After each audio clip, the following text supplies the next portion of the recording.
প্রিয় ছাত্রছাত্রীরা, আনফোল্ডিং ফিলোসফির আজকের এপিসোডে আমরা আলোচনা করব পরিবেশ নীতিবিদ্যা বা এনভায়রনমেন্টাল এথিক্স নিয়ে।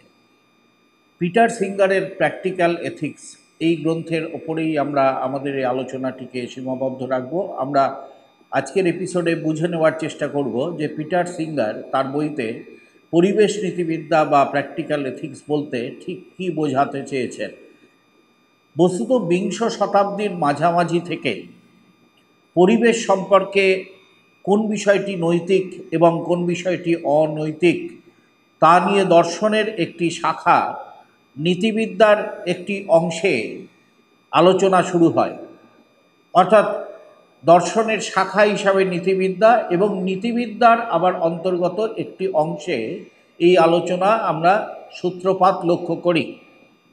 এই শাখায় প্রকৃতিকে এবং প্রকৃতির সাথে মানুষের সম্পর্ক বা প্রকৃতির প্রতি মানুষের আচরণকে নিয়ে বা আচরণের নৈতিক আলোচনার এই বিষয় হিসাবে এই আলোচনাকে অন্তর্ভুক্ত করে যে বিশ্লেষণ আমরা লক্ষ্য করি তাকেই আমরা মূলত পরিবেশ নীতিবিদ্যা বলি। আরও সহজভাবে যদি বলা যায় যে নীতিবিদ্যার যে শাখা মানুষ এবং প্রাকৃতিক পরিবেশের মধ্যে নৈতিক সম্পর্ক এবং তার বিশ্লেষণ নিয়ে আলোচনা করে তাকেই আমরা পরিবেশ নীতিবিদ্যা বলি। পরিবেশ নীতিবিদ্যার অন্যতম যারা আলোচনা করেছেন তাদের মধ্যে পিটার সিঙ্গার হলেন অন্যতম পরিবেশ নীতিবিদ্যার অন্যতম একজন আলোচক।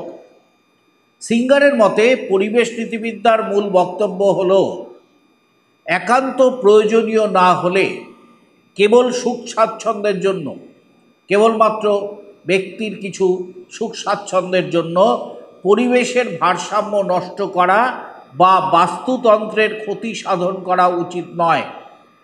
ভবিষ্যৎ প্রজন্মের কথা মাথায় রেখে নিজেদের ক্ষণস্থায়ী স্বার্থ চিন্তাকে প্রশ্রয় না দিয়ে পরিবেশের সুরক্ষা নিশ্চিত করাই হলো ন্যায়সম্মত কাজ। এই বিষয় সম্পর্কে সমাজের প্রতিটি মানুষের মধ্যে সচেতনতা একান্ত আবশ্যক বলে সিঙ্গার মনে করেছেন। পরিবেশ নীতিবিদ্যার স্বরূপ এবং বিষয়বস্তুর আলোচনায় পিটার সিঙ্গার দুই প্রকার অনুচিত কাজের উল্লেখ করেছেন। সেই দুটি কাজ হল অনিশ্চিত বা অস্পষ্ট নৈতিক মূল্যযুক্ত অন্যায় কাজ এবং দ্বিতীয়ত সুস্পষ্ট বা সুনিশ্চিত নৈতিক মূল্যযুক্ত অন্যায় কাজ। আমরা প্রথমে বুঝে নেওয়ার চেষ্টা করব যে অনিশ্চিত নৈতিক মূল্যযুক্ত অন্যায় কাজ বলতে সিঙ্গার কি বুঝিয়েছেন। কোনো কাজ সম্পাদনের স্বার্থে যদি মানুষ অনিচ্ছা বা অজ্ঞানতাবশত পরিবেশের কোনো ক্ষতি সাধন করে ফেলে তবে তাকে বলে অনিশ্চিত বা অস্পষ্ট নৈতিক মূল্যযুক্ত অন্যায় কাজ।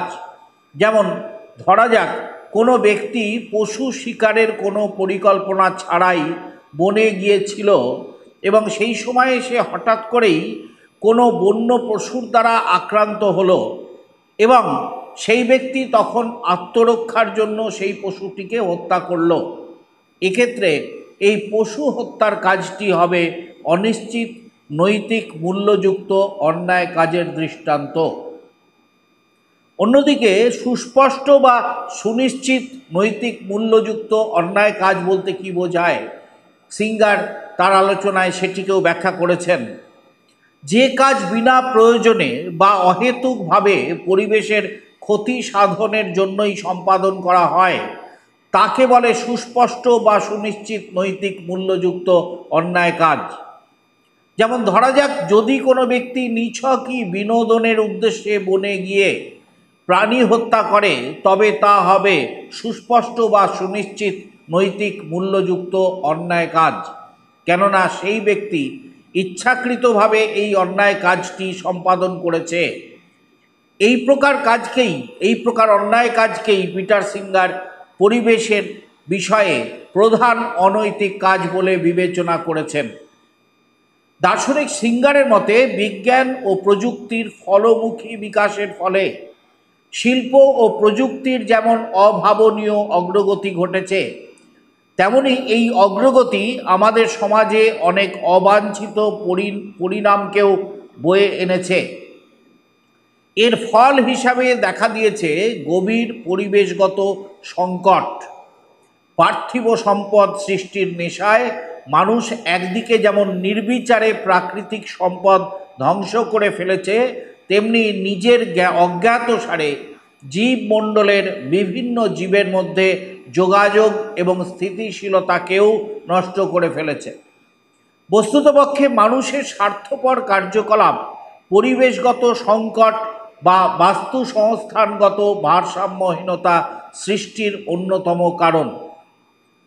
এর ফলে ভূমিক্ষয়, জলদূষণ, বায়ু দূষণ এবং ক্রমবর্ধমান নগরায়নের কুফল আমাদের নিয়ত ভোগ করতে হচ্ছে। পিটার সিঙ্গার তার প্র্যাকটিক্যাল এথিক্স গ্রন্থে এই বিষয়টিকে ব্যাখ্যার জন্য একটি দৃষ্টান্তের উল্লেখ করেছেন। এই দৃষ্টান্তে নদী বাঁধ সংক্রান্ত একটি দ্বিধার প্রসঙ্গের উল্লেখ করা হয়েছে। কোনো একটি নদী অরণ্য বা গিরিখাত অতিক্রম করে সমুদ্রে এসে মিলিত হয়েছে। বিদ্যুৎ পর্ষদের কর্তারা সেখানকার অব্যবহৃত শক্তিকে কাজে লাগানোর জন্য একটি বাঁধ নির্মাণের প্রস্তাব সরকারের কাছে পেশ করলেন।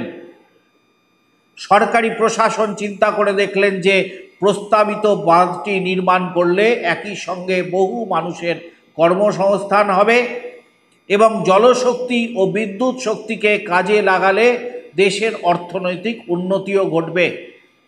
এছাড়াও ওই অঞ্চলে অনেক বড় ও দামি গাছ রয়েছে, যেখানে বিরল প্রজাতির পশু পাখি বসবাস করে।